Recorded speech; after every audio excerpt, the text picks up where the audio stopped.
Sa videong ito, ay ituturo ko kung saan natin mahahanap o makikita ang Chat with Gigi sa GCash. Let's go.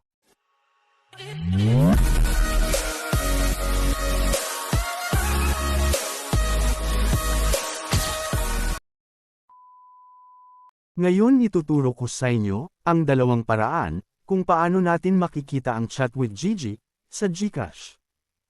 Una, pindutin natin ang ating GCash app.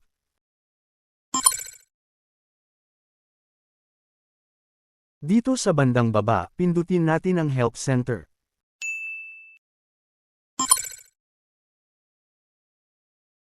At dito makikita na nga natin kaagad ang Chat with Gigi.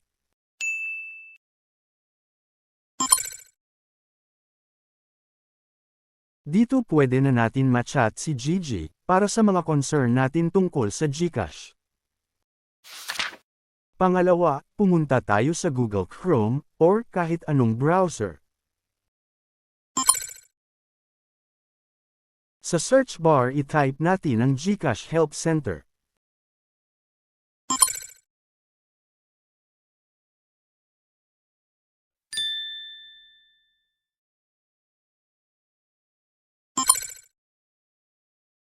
Pindutin natin ang site ng GCash Help Center.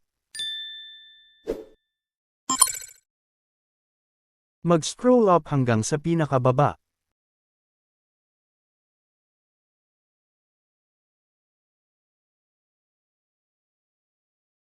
At pindutin natin ang Contact Us.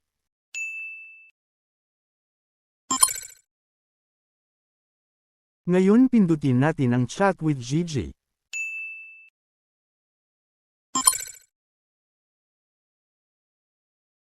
At dito pwede rin natin ma-chat si Gigi para sa mga concern natin tungkol sa GCash.